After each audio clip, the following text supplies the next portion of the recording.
teach you how you can create a stroked text effect on Affinity Photo. Now, this effect is used predominantly to make the text masking sort of posters. And for some reason, I was not able to see a direct way to do it on Affinity Photo. So I figured out a way and I thought I'd share it with you guys. Some of you may know it. If you know it, well and good. If you don't, well, I hope this teaches you something new. Okay, so to get started, I am going to start with a document of 1080 by 1080 pixels, a simple square post. I've added a background as well. Now, the next step in this process is to type out a text. So I'm just going to pick a font that I like. You can use absolutely any font that you want. Okay, so I'm going to use this one. I like the look. It's quite chunky, and I'm just going to write something like hello. Okay, and what I'm going to do is I'm going to arrange it center. You can arrange it as you wish.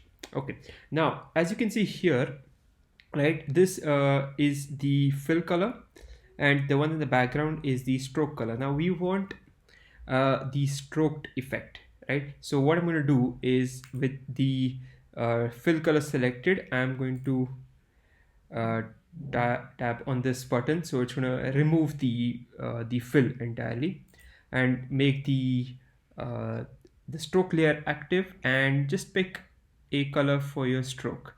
So I want a white stroke. Now obviously if this level of stroke or the width of the stroke is good for you, well and good, you can stop the tutorial here, but obviously I want the stroke to be slightly thicker, and as you can see there is no option whatsoever to change the stroke width, right? Actually there's no stroke option either, and this is the latest build of Affinity Photo.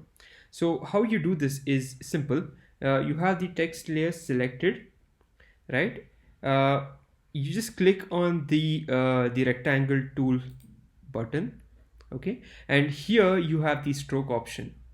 Click on the stroke width here, and automatically the stroke width is changed on your text. So I will just set it to say 2 points a stroke. This is good for me. And additionally, if you want to add some cool effects, you can add an outer shadow if you want. Let's just set a basic shadow, create an offset or a depth effect, and that's basically it, guys. This is how you can easily make the stroke text effect on Affinity Photo. I hope you like this tutorial. Like and subscribe to the channel, and until the next session, this is Sketched signing off.